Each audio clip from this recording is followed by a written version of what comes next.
Titanfall 2 stands among Doom, BioShock, Modern Warfare, Original, Half-Life 2, and the Halo trilogy as a timeless classic. One of the best shooters ever made with its unrivaled movement mechanics, crisp and satisfying gunplay, perfect pacing, immaculate level design, excellent presentation, and fantastic character development. You become so attached to BT throughout the course of the game, and that's by design, for you see, BT is clearly an allegory for motherhood and the creation of life itself. I mean, am I wrong? In the very first mission, BT stores Jack Cooper into his chassis, or his robot womb, only for Jack Cooper to then emerge from BT's birthing canal as a newly reborn pilot. The maternal theme is especially hard to ignore when you consider that we go into BT's belly and press his belly buttons to shoot the bad guys. Neuralink complete. A neural link is the technological equivalent of an umbilical cord, and he even breastfeeds us intel. Pilot, enemy Titanfall detected. BT is quite literally our mech mommy. I even found a really rare line of dialogue that proves my theory to be correct. I have activated mommy mode. Breast milk is on standby. I must protect the fetus at all costs. But despite Titanfall 2's long list of fantastic qualities, it was still a massive commercial failure, mainly due to the fact that it had some pretty fierce competition, coming out a week after the hotly anticipated Battlefield 1, and a few weeks before the coldly anticipated Infinite Warfare. It was sandwiched between two Titans itself. Both of those games sold like hotcakes, of course, and it didn't help that Titanfall 1 didn't really have a single player, so people might have assumed that the same would be true of its sequel. All those factors culminated in the game only selling a measly 4 million copies, which wasn't enough for EA to make their money back, so Titanfall's been put on the back burner ever since. Which is a crying shame, because it offers up the very best of what the AAA experience could ever hope to offer. If EA had waited and put this game out at the right time, they could have had another hit franchise on their hands. I think the fact that Apex Legends is so successful is just proof of that, because the combat mechanics here are just fun, and I can't believe EA would just let something like this die. Because the deeper I looked at this game, the deeper my appreciation became, and I would hope that that would deepen EA's shame. So I'm going to use this video to show you just how deep, thoughtful, and downright genius Titanfall 2 actually is. So buckle up and stand by for Titanfall.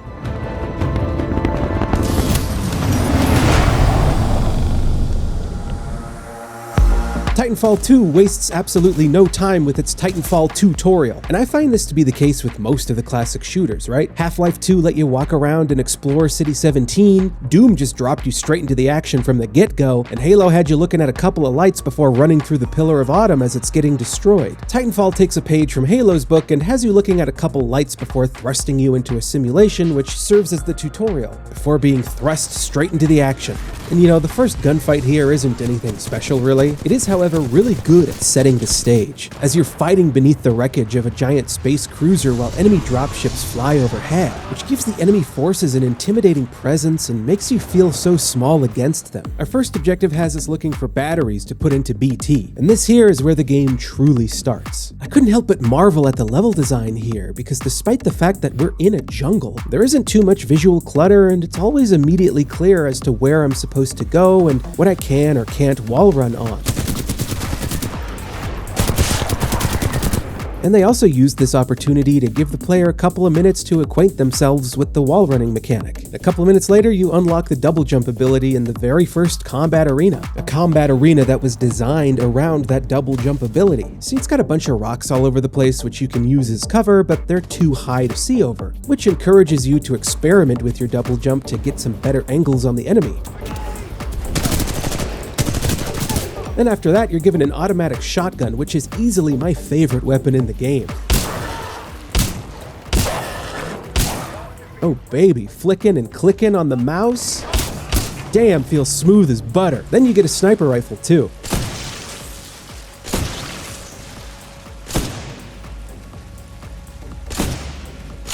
So we're only 30 minutes in, and the game has offered up a healthy amount of weapon variety and 4 enemy types, with the space dogs, standard marine enemies which mainly just stick to their cover, robots which charge you and try to flank you, and little flying drones that shoot at you. Then we get a visual shakeup as we go from the jungle to the inside of a crashed spaceship where we get BT's first battery. Something I really admire about Titanfall 2 is how it never lets anything become stale or boring. It never lingers on any location or mechanic long enough for you to get tired of it. It moves at a consistently fast pace, much like an actual pilot. So after putting a battery into BT, he has enough juice to talk to us now, and talking with BT is one of this game's core features. See, during conversation, two options come up, and you get to choose which line of dialogue you want Cooper to say to BT. The choices you make here have no consequence over what happens within the game's story, but they do carry a rather surprising impact in regards to attaching the player to BT. Don't worry, BT. I'm not going anywhere.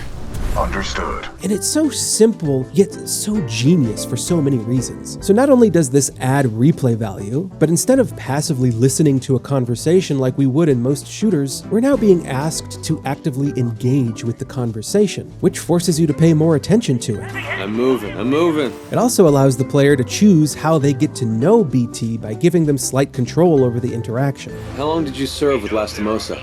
Captain Lastimosa linked with me 973 days ago. And that makes your experience with him feel slightly more personal. Sorry. You guys must have been close. He was an excellent pilot and a good friend. After collecting another battery, we finally get to hop inside and acquaint ourselves with Mommy. Alright.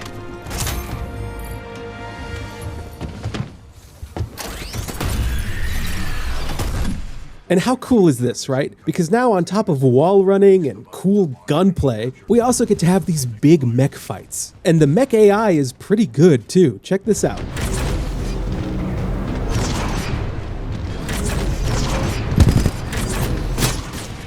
This game is awesome. And ultimately, it felt good to be inside of BT because he takes care of us, much like you should take care of yourself with Manscaped, a company who is at the forefront, nay, full frontal, showing their ongoing dominance in providing top-notch quality and unmatched value with the Performance Package 5.0. I mean, look at how smooth BT is. He's practically hairless. Isn't that right? Affirmative. That is because I use Manscaped's new Lawnmower 5.0 with its next-gen dual skin-safe blade heads and interchangeable foil blade, which offers enhanced performance when you're shaving the area on or around your prostate. Oh, check this out. It works real easy, you see? You start your trimming session using the trimming blade, then you simply pop that thing off and replace it with the foil blade to get down to the skin level and get yourself a smooth shave. You're a man now, Sadie. The Lawnmower 5.0 also has a big light on it, just in case you lose your way while shaving the deep, dark, cavernous crevices near your boy ovaries. Elevate your self-care routine with the Crop Soother, which pampers your male genitals after a shave. And we can't forget about the Crop Preserver, which is a deodorant for your scrotorant to keep the funk at bay. So when you purchase the Performance Package 5.0 Ultra, you'll get all of this, plus 2 free gifts, like the Boxers 2.0, which are no regular boxers, and they come with a jewel pouch to keep your jewelry safe. You'll also get a nifty little travel bag which stores all the razors and even some excess jewelry. Head over to manscaped.com and get your hands on the Performance Package 5.0 Ultra today. When you use my promo code, you'll get 20% off and free international shipping and the 2 free gifts. Trust me when I say this, fellas, your boy ovaries will thank you. Now let's get back to the video. They used the introduction of the second mission to allow us to get to know BT better. Hey, BT. Tell me a little bit about you. Sure. I was created in Assembly Lane 4243 at the Gorbindon factory on planet Corpus. I enjoy partying, drinking tainted engine oil with the boys, and unprotected sex. This is Wallbound 3-2. We're taking heavy casualties down here. Any militia forces, please assist. This portion of the mission is used to acquaint the player with how the Titan feels as you're placed in a big old arena full of mechs and men. I love the Vortex shield that allows you to collect and then shoot enemy projectiles back at them. The Salvo Core ability turns your gun into a hose of bullets that you can't turn off. It is a nice change of pace to be inside of a giant mech. However, I must admit that I did find myself missing the movement that I had as a pilot. But I didn't have any time to think about that because in the next room they put a new gun on the ground to introduce us to the Titan loadout system. This Titan weapon is an advanced design and may give us a tactical advantage. I think somebody's in love. A human's concept of love requires admiration, attraction, devotion, and respect.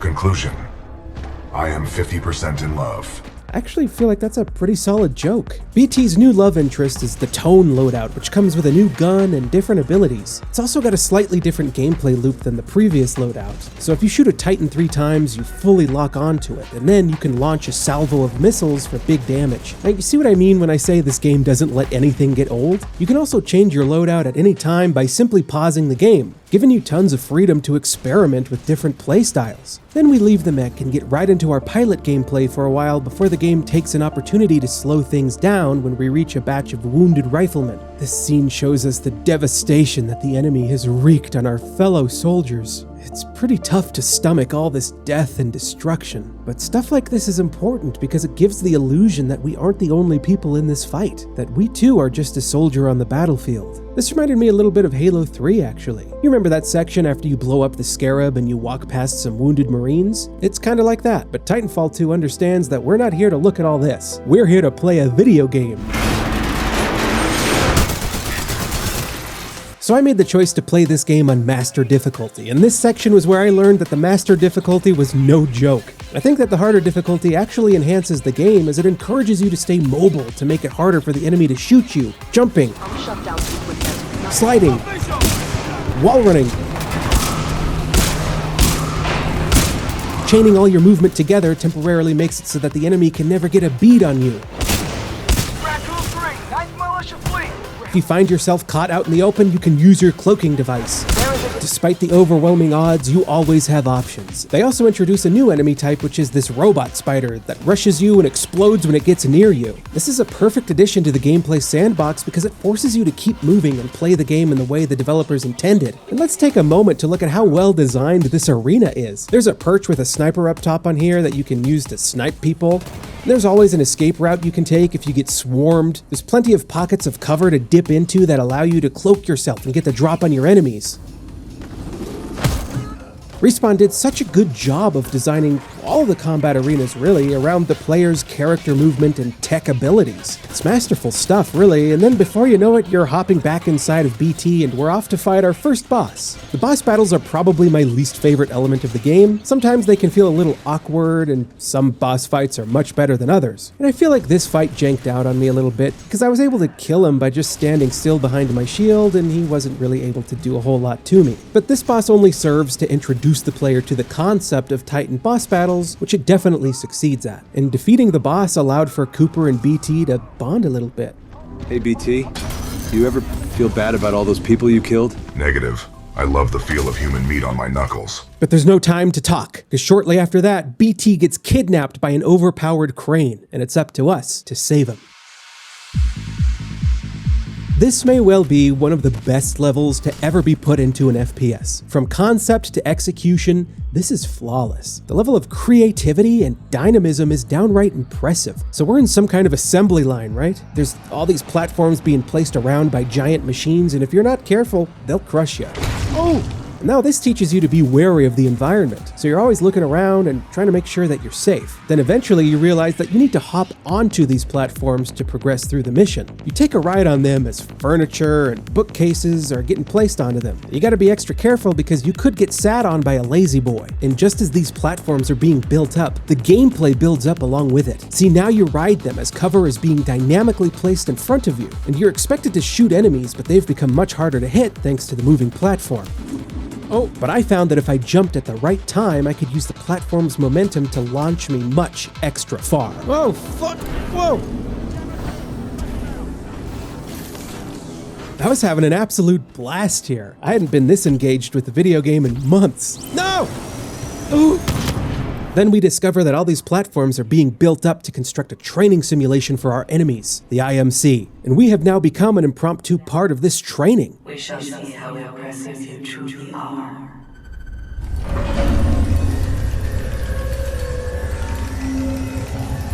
Look at this, man. The presentation here is bar none. And again, this arena here is so well designed with several little rooms to dip into to take cover and regain your health or find new weapons to experiment with. There's tons of flanking routes for you to take and for the enemies to take too. Wow. There's all kinds of surfaces to wall run off of. It's truly a pilot's playground. And they reveal another new enemy type, the Reaver. It's got a lot of health and a lot of firepower. It likes to rush you to keep the pressure on you. Oh, fuck. This thing is no joke, but it is easy to take out if you have a long-range weapon, which is precisely why it launches 24 spider bots that force you to shift your focus and keep moving. I died here quite a bit, and after a few attempts, I realized that after I killed the Reaver, I could use its explosion to launch me into a more advantageous position. Opening the door. Squad, prepare for dome breach. Now suddenly, before I know it, everybody's dead. As quickly as it all began, it ended. And it's time to move on to the next mission. I wanted this section to go on for longer. In fact, I felt that way for nearly every section in this game. But that's what you want, honestly. You want a game to leave you wanting more, rather than leave you feeling exhausted by it. So now we've finally met back up with BT, and even though that was an amazing section of gameplay, it still felt really good to be back inside of the mech. Up until this point, I really hadn't appreciated just how much nuance and dynamism being able to go between mech and man provided to the player. It really serves to change up the gameplay, which does wonders for the game's pacing, because as much fun as the movement is, if that were all the game had to offer, it would get old after a while. So they've given us a gameplay feature that allows the player to change their entire playstyle with the press of a button. It's almost like playing two games at once. And what's even more impressive is how flawlessly it works. Each style of play stands on its own without taking anything away from the other, despite being polar opposites. Oh man, I'm getting thirsty. You got any more milk for me, Mama? Affirmative. Lactation process is 86% complete. So now we've come to the other best mission that I've ever experienced in an FPS game, Effect and Cause. There seems to be a rift in time here, so we're randomly hopping back and forth between the past and the present. By decisively neutralizing the militia forces, we will in fact safeguard the existence of the human race, extending it. We meet up with BT and he talks to us for a bit in an interactive cutscene. The game has quite a few cutscenes like this, and it's very reminiscent of Half-Life 2, in the sense that you have a lot of agency over the cutscene. You can ignore whoever's talking and explore the environment, or you can try to make the cutscene look as cinematic as you like. And while we're on the topic, BT actually reminds me of Dog from Half-Life 2, not only in his visual design a little bit, and not because of the fact that you get into a car and Dog throws you across a cliff in a similar fashion to how BT throws you across a chasm later on, but in the way he matter-of-factly interacts with the environment to clear a path for the player.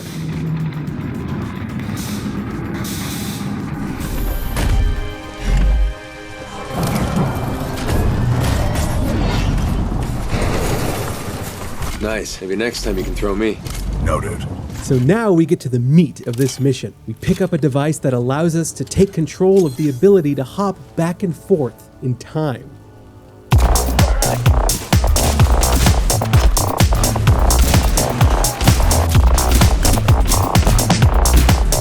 With the press of a button, we can hop between the past and the present, which opens up so many combat opportunities, as it lets you toy around with your enemy.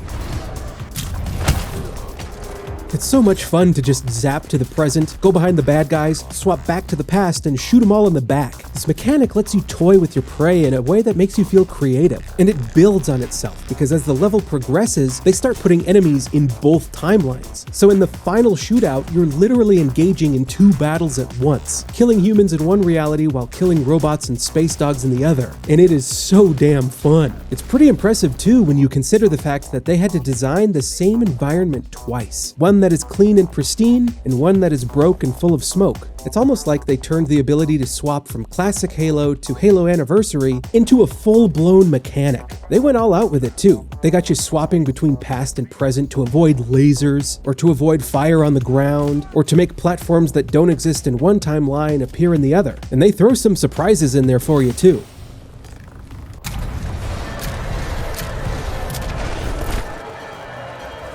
And then it all culminates in a final segment that allows you to swap in and out of the past while also being inside of BT. They took such a cool concept and expanded on it in a way that enhanced the platforming, the gunplay, and the mech combat.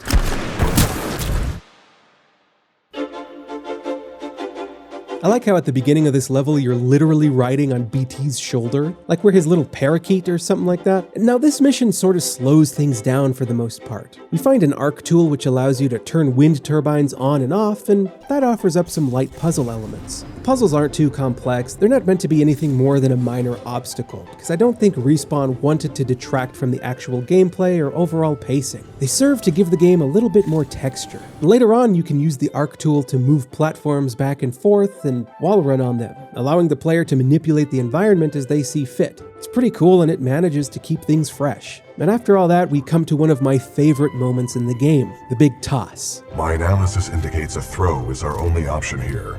I can throw you across the gap. Not only is it just an awesome idea to have a robot throw you, but it also melds gameplay and character building all at once.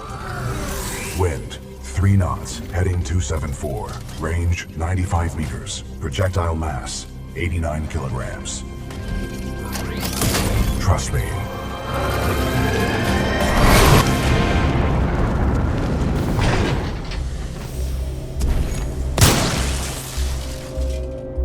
Good throw. And then a few moments later, this happens.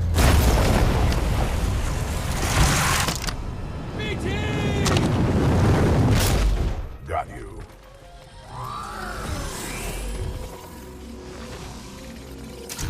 I feel like this really gives off the sense that Jack and BT have genuinely started to create a bond. I mean, they've been through so much together at this point in the story, and it all comes to a head in the next cutscene where BT is vouching for you to remain as his pilot. I am now linked to an acting pilot, Rifleman Jack Cooper.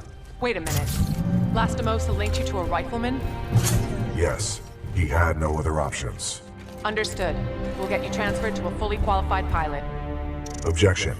Cooper is my pilot. Our combat effectiveness rating now exceeds 90%. Request permission to retain this link. I love how BT is literally putting you back inside of him before he's even finished his sentence. You're lucky our backs are up against the wall, BT. It's like he's already decided that the two of you are staying together no matter what.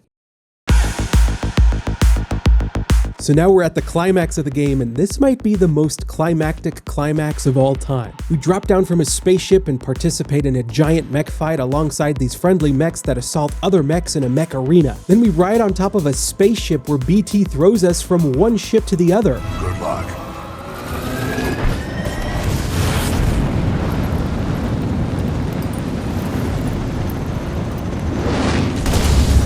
Then we jump inside of another spaceship where we destroy 3 guns. Nice jump! Gun 2 is down. Get the last one. And that allows for one of our friendly dropships to come in, which we then wall run off of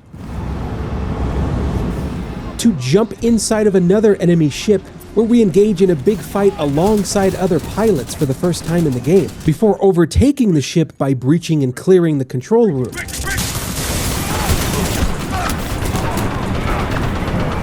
Where we take control of the room, and then we take control of the ship by hacking it with our knife. So the game's got us flying a spaceship with a blade. Then we get into BT and fight a boss while riding on top of this moving ship. We eventually make our way down and we steal the secret weapon called the Arc, but then we both get captured and BT practically dies here. But luckily his head is still intact. He's got a smart pistol in there too, which locks onto enemies and allows you to take out several of them at once. And this is so cool because it allows for controller users to easily kill bad guys while wall running, and it gives the game some extra flavor. It also makes the pacing feel fast because in terms of the story, we're in a real big hurry to put this head onto a fresh new Titan so that we can get BT back. Hello, Jack. He called me Jack. Isn't that something? In the beginning of the game, he calls you Pilot, and now we've made it all the way to Jack, which doesn't mean Jack. It actually means a lot. It's such a simple and efficient way to convey how far these two have come in their relationship. But unfortunately, there's not really any time to enjoy it because BT dies like 5 minutes later. He sacrifices himself to destroy the Ark and complete the mission. What are you doing? Trust me.